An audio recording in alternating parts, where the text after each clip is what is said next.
Hello, my name's Simon Brew. I'm the editor of Film Stories magazine, and this is the Film Stories podcast. Come with me. And I show you how deep the rabbit hole goes. In movies that had stories. That the story just sucks them in. This is just the beginning. Stories. We would be honored if you would join us. Hello and a very warm welcome to Film Stories with Simon Brew. I am Simon Brew. As per normal, that's everything you need to know about me. The podcast though, we're here, as the title suggests, to talk about the stories of films. And by that I mean the stories that go to make the films that we know and love into just that. What were the production stories, the marketing stories? What were the journeys through development hell? What were the particular challenges of bringing these films to the screen? The films I tend to choose for this podcast have a bit of a mainstream leaning, really. They also tend to be films that I'm invested in to some degree or interested in. I don't tend to choose films I really don't like because I think there's enough of that out there already. And instead, as I've done with this week's episode of Film Stories, I tend to zero in on films that I tend to warm to some degree. This one came out in 2012. It's from David Fincher. I'm going to play you a clip of it and then we'll get into the story the other side of this.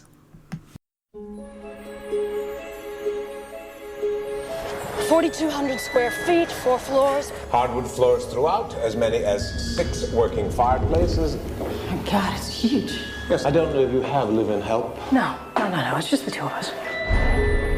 Huh, that's strange. What? Is this room smaller than it should be? You're the first person to notice. No one from our office had the slightest idea. It's called a panic room. What? A safe room. Castle keep in medieval times. Poured concrete walls, buried phone line not connected to the house's main line. That then was a clip, an extract from the trailer from 2002's Panic Room, directed by David Fincher. This one, sole writing credit went to David Koepp. The cast of this one, it features Jodie Foster in the lead role, Kristen Stewart in one of her earlier roles, Forrest Whitaker's in there, Jared Leto's in there as well, and the movie proved to be a solid hit for Sony in 2002. Several reasons I was drawn to this film though. I mean, number one, I like Panic Room, but also Panic Room is, at the time of this podcast going out, which is May 2019, it's one of those films that's still not available on Blu-ray for some reason. I mean, we're over a decade into the Blu-ray format, and I think that must be to some degree down to David Fincher being one of the directors who has a particular hold over his material. He was notoriously hands-on, for instance, with the DVD release of Seven and how that was presented on screen. Likewise, he was notoriously hands-off with Alien 3, that the so-called Fincher cut of that eventually appeared on disc isn't actually the Fincher cut at all. He had no part in the compilation of that. It was put together from his notes.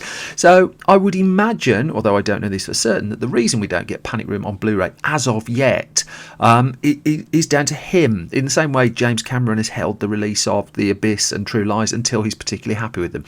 Now, when he came to make Panic Room though, David Fincher, and I'm indebted to my erstwhile colleague Ryan Lambie, who I used to work with, who's the editor of an excellent video games magazine called Wireframe, but he was the one who alerted me. He was like, well, yeah, he made it because he just made Fight Club and he was after something smaller. And I looked into this and as always, Miss Lambie, on the money, that one of the things about Fight Club, it had been an arduous production for Fincher. That was a film that shot in over 100 different locations, and Fincher was on the lookout really for something a bit more contained, perhaps a bit more manageable.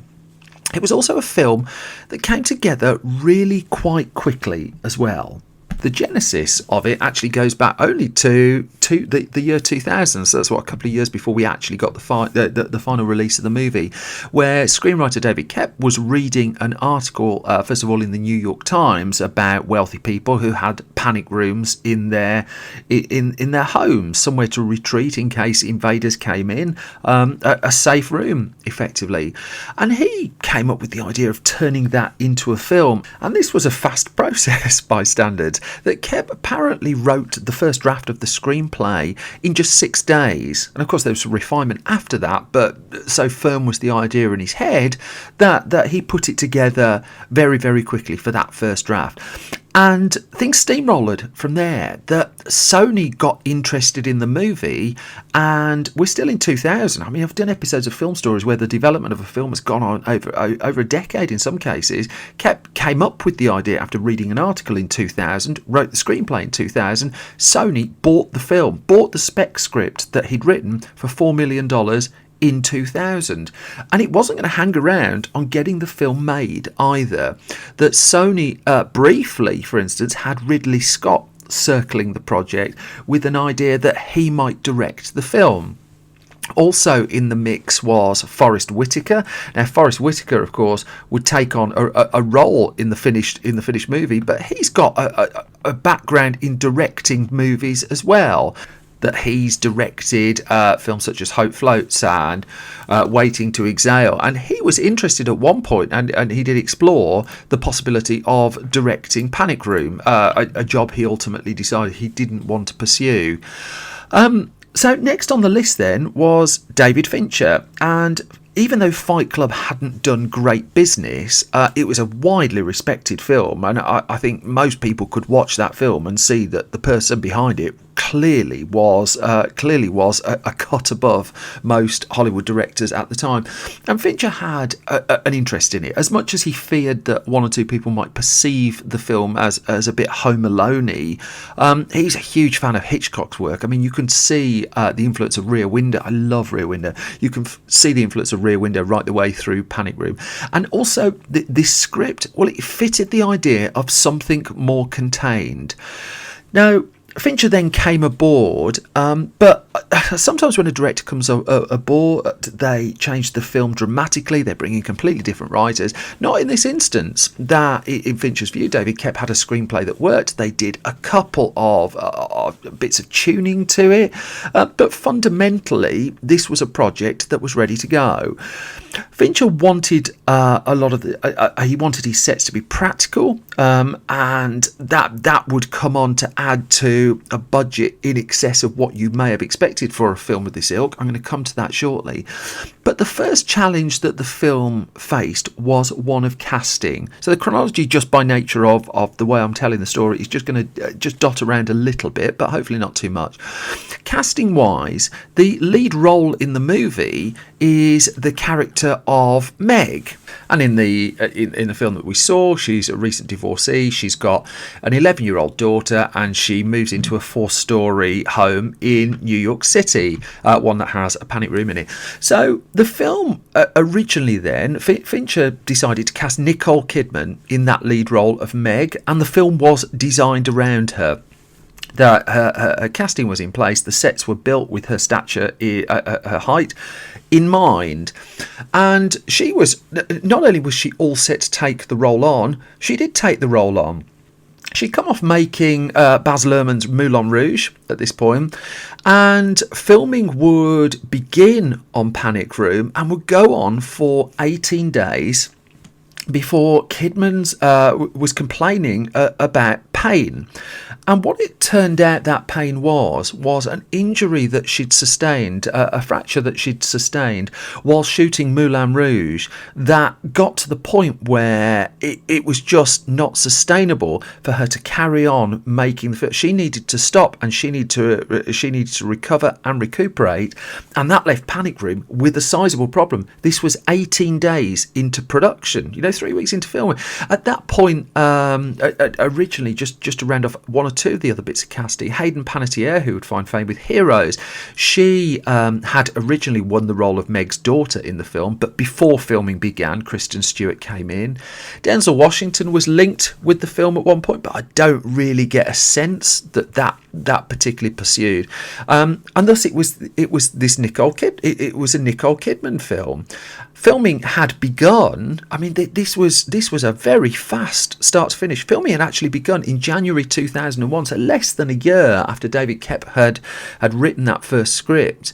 And at the point where it was clear that Nicole Kidman couldn't carry on, they faced a really significant decision over what to do next, because if they brought in someone else and recast them, and Fincher did film for a little while around the character of Meg, while Kidman was offset and while things were being sorted out, there were scenes involving other characters he could shoot.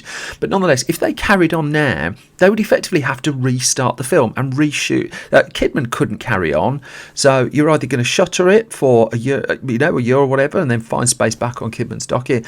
You cancel the film altogether, or you recast it and go back to square one, given that the sets have been built, the cast and crew are on payroll, and things are rolling.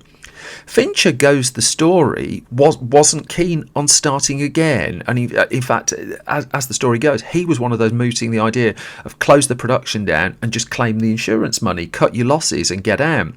Sony, though, wanted its movie. You know, the wheels were turning. It had invested money in, and sure, it would get insurance money back, but it had a chance of getting this movie made. So it decided to push ahead with recasting. And, so the choices around the time, Sandra Bullock was linked with the role at one point. Angelina Jolie was linked as well, though deemed too young for it at that point. Ironically, Jodie Foster, who of course would take the lead role in the end, she had found herself with a freer schedule than she was expecting because of a film that had shut down due to an injury. She, around the same time, had been due to make a movie called Flora Plum that was going to star Russell Crowe, but Russell Crowe sustained an injury that shut that project down, and it's never come back to life. In the midst of that, she'd taken on a commitment to head up the jury of the Cannes Film Festival, but the offer came in for Panic Room, and that would not be compatible with Cannes duty, and as it turned out, she would relinquish that, and she would join Panic Room, and things would effectively go back to stage one. The problem, as I said earlier, was the sets were built to Kidman's height, Kidman being taller than Jodie Foster, a slight reworking of the character as well, but nonetheless, things were back up and running. Just to add a few further complications, about 4 or 5 weeks into filming, Foster went to David Fincher and told him that she was pregnant. She discovered she was pregnant, and that's why her character wears a sweater throughout the film, a baggy sweater. And again, Foster just wanted to carry on and get the film made, but that added another challenge to the production. But then another challenge was the drive and perfectionism of David Fincher himself. Fincher is notorious for asking for lots and lots of takes. His ethos of, once you've spent all the money to get a camera crew together, to get the equipment out, you don't want people sitting in their trailers. You want to be trying stuff. You want to be doing things.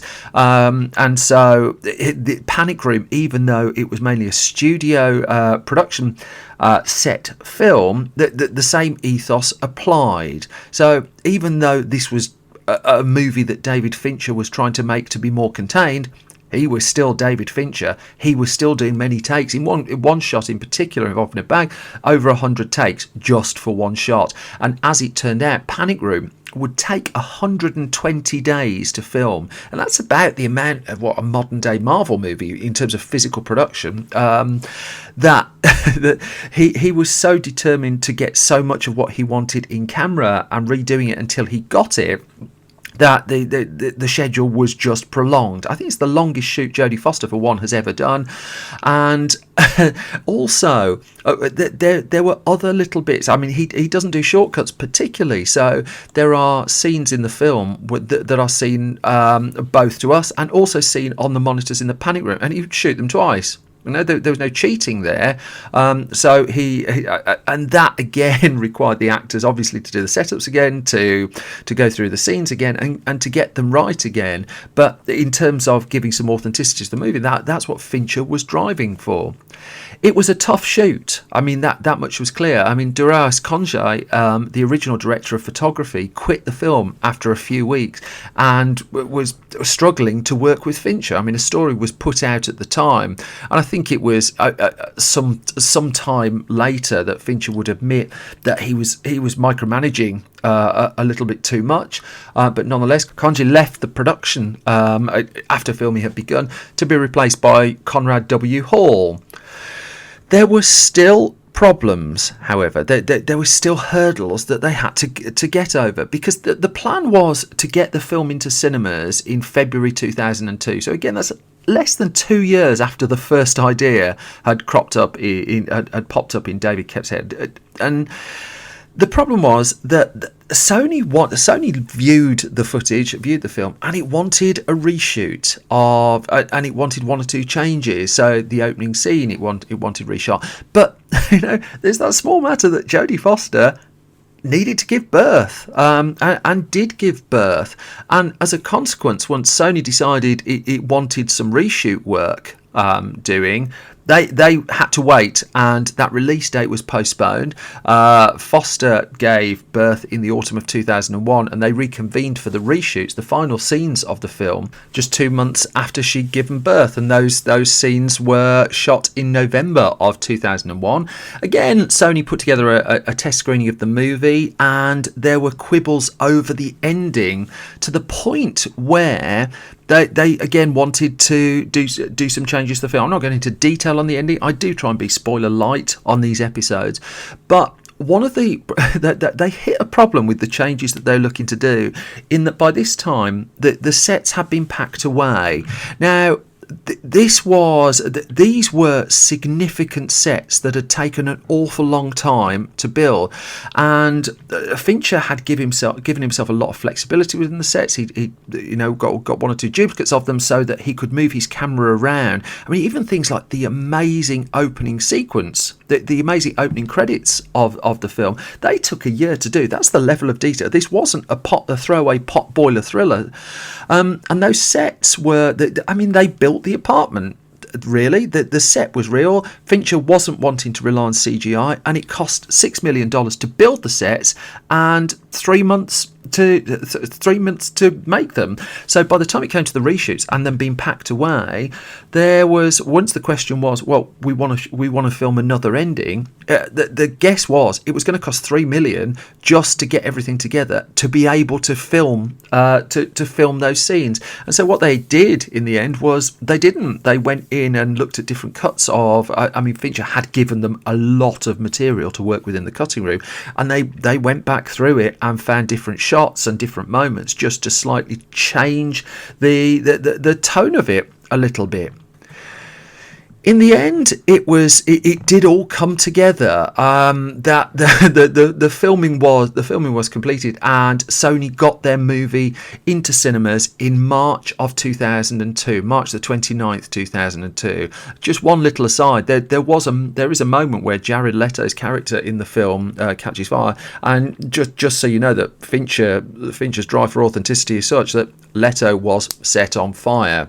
Fincher also wouldn't budge when the Motion Picture Association of America came back with an R rating for the movie, and when it was put to him to edit it down to get a PG-13, he just said no.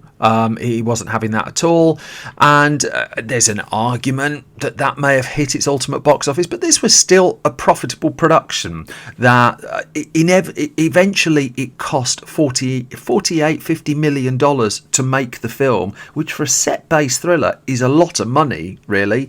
The overall box office globally just fell a little bit short of $200 million, and the critical response to it was really quite good. That very few people, I think, rank it as top-level Fincher, but there's an awful lot in it. I mean, Fincher, as the story goes, was looking at using films like the Treasure of the Sierra Madre as a touch point in there. Clearly, there's lots of Hitchcock in there. There's some really clever 3D computer work in there as well. And again, for a fairly straightforward thriller, you get an awful lot for your money. It should be noted too that DVD buyers got an awful lot for their money too. That in 2004, a really outstanding and very detailed 3-disc DVD set of the film was released, which makes it somewhat of a mystery that we're still waiting for a Blu-ray of it. There were rumours last year that we might even get an Ultra HD 4K Blu-ray as well. As it stands, that's not available. And if you want to watch Panic Room, you're left with a DVD, and you're left with the usual legal streaming services. And what you're also left with is, a smart thriller, a good, smart, enjoyable, tense thriller that might not be at the peak of David Fincher's back catalogue, but just goes to show the real drive of the man, that even when he's taking something that someone else could come in and do something a bit throwaway with, he doesn't. And this was a film that overcame significant challenges and bumps in the road to turn into a well-regarded hit.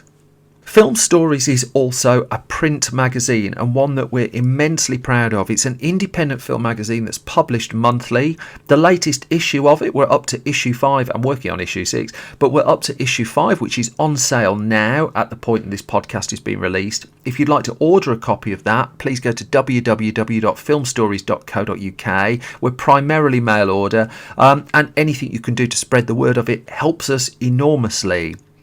Likewise, if you like this podcast, I can't thank enough the people who have gone on and reviewed it, especially because you've given it such nice reviews. Thank you so much.